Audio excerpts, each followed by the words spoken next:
Hello everyone, welcome back in my class of CIS 3146 Embedded Systems.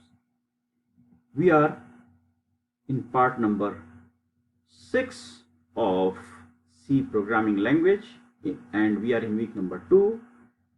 The aim and objectives are given in the next slide, that is here. So as far as the aim of this session is concerned, now you know it very well, which is exploring C programming language. And to achieve this aim, 7 objectives have been framed. And so far we have completed first the 6 objectives, and in this session we are going to explore arrays. So what is array and what kind of benefit we can achieve by using array in the programming language? All these things we will discuss in this part, that is in part number 6. And in the next slide I have presented the description of arrays. So we will discuss array here. So what is array? Let me give an example to you why we use array. Suppose, so far you have seen that if you are going to use variables, so what you have to do, you have to declare the variable first. So int main function is given. Before this you need to include the library, and in this main function what I am going to do, I am going to declare a variable for marks of 50 students. So I have a class, and in my class I have 50 students, and I want to sum the marks of 50 students in, let's say, in programming module. So how many marks I have? Since total number of students are 50, so I have 50 different marks. And since I would like to add the marks of all the students, that is starting from marks 1, that is M1 indicates the student 1 marks, and M50 indicates marks of student 50. So I am interested in adding the marks of all 50 students. So how many variables I have to declare? I have to declare 50 variables. And dealing with 50 variables in a program is very difficult, because if you are writing 50 variables,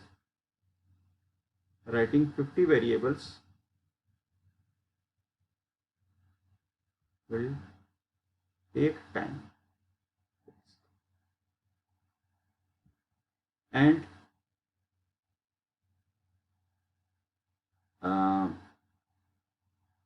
dealing with 50 variables is difficult. So what is the solution for this problem? This is the challenge, because if you are writing 50 variables M1 to M50, so this is the case of 50 students. Suppose you are dealing with some class where you have, let's say, 200 students, then dealing with 200 variables in a program is again very difficult. So the solution for this problem is the array. So what array does? Array is a data structure, and using array you can store multiple elements of same data type. So marks of students are same data type, and it will be in integer. We store the marks in integer data type. So here the data type is same. So if you have same data type, then same data type or homogeneous data type, so you can save homogeneous data type or same data type under one name and this is the name of the variable.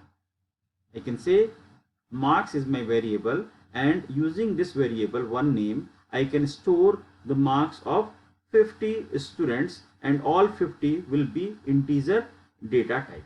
So this is what you can do with the help of array data structure. So in the program, rather than creating 50 different variables m1 to m50, as I explained in my example, you can just say m is my variable, which is marks, and this 50 variable is this m variable can store 50 different values.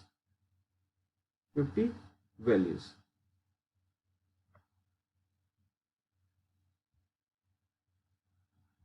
And these values will be the marks of 50 students.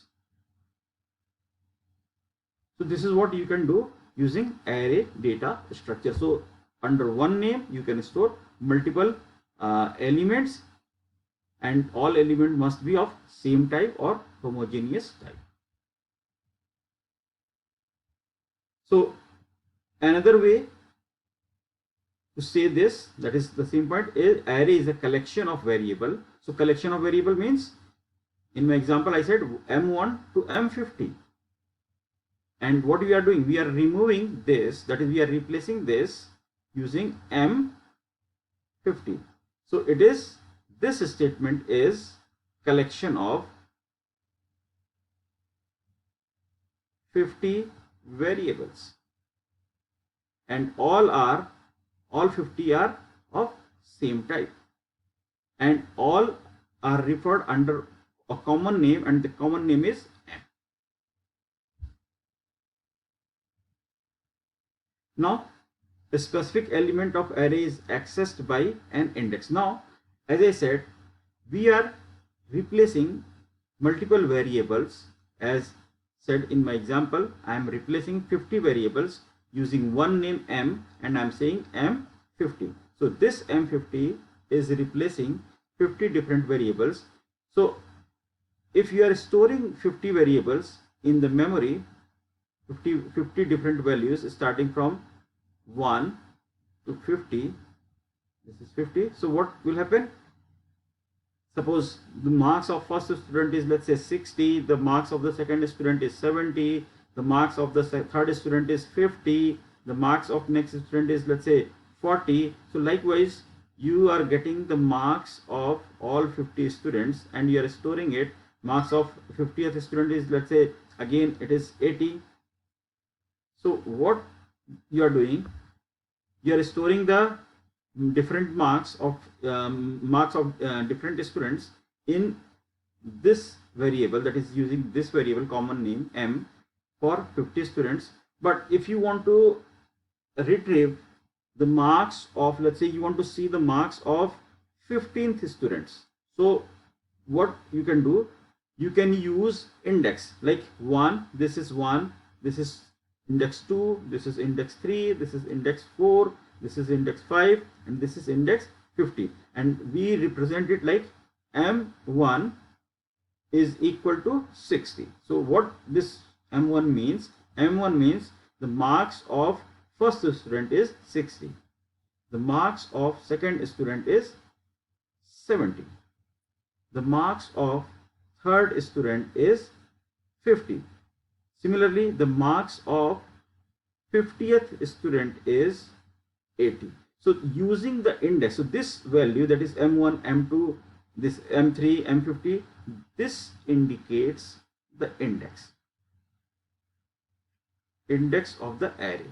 And if you want to access any specific element of the array, then using the index, like if I want to see the marks of third student, so what I will do, I will see the index 3, marks at index number 3 is 50. I want to see the marks of fourth student, so I will see the index value of fourth student. So this is how I can access the array element. Now if you want to declare the array, first data type, variable name, and the size. So here the variable name will be the name of the array. I have given an example.